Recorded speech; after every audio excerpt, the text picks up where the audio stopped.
They raise their hand, they say they're going to serve and protect, and when they don't and they cross that line, it's very disturbing for folks that are in law enforcement.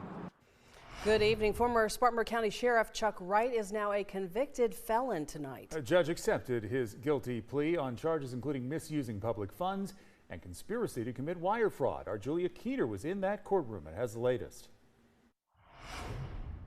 Today is a significant day for former Sheriff Chuck Wright.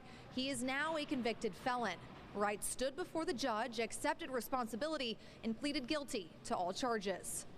One by one, former Sheriff Chuck Wright, former chaplain Amos Durham, and a man the judge called a no-show employee, L.B. Watson, entered federal court in Anderson Thursday morning. All three men pleaded guilty to the charges against them. These individuals who committed wrongdoings and the criminal acts while holding these positions of power and authority have admitted to their crimes today, and we are one step closer to justice being attained. I think it's important that we have come together as an investigative team for purposes of accountability.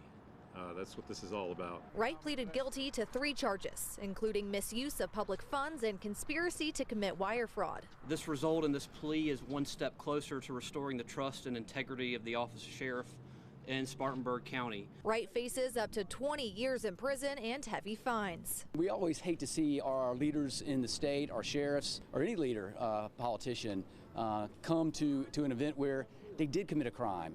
They did break the law, and they broke the laws that they were tasked with enforcing. So that makes it sting even a little bit more. After the hearing, Wright's attorney released a statement on his behalf. It reads in part, quote, "Not only did I violate the law, but I also broke the sacred trust the people of Spartanburg County placed in me. I do not have the words to adequately convey my remorse, my apologies, and my regret." During the hearing, prosecutors revealed Wright allowed Watson to fraudulently receive pay and benefits, about $200,000 worth, for work he never performed. And investigators also say Wright illegally obtained controlled substances. Wright knowingly and intentionally obtained 147 pills by misrepresentation from an individual representing that the pills would be turned in and destroyed as part of the take-back narcotics disposal program administered by the Spartanburg County Sheriff's Department. And they say nearly $89,000 was withdrawn in cash from the Sheriff's Benevolence Fund.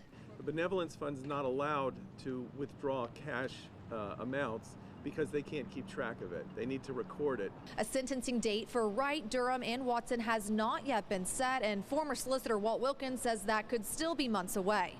In Anderson, Julia Keener, 7 News.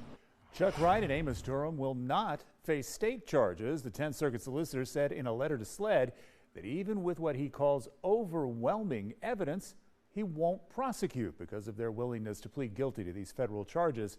Wright did agree to surrender his law enforcement certifications.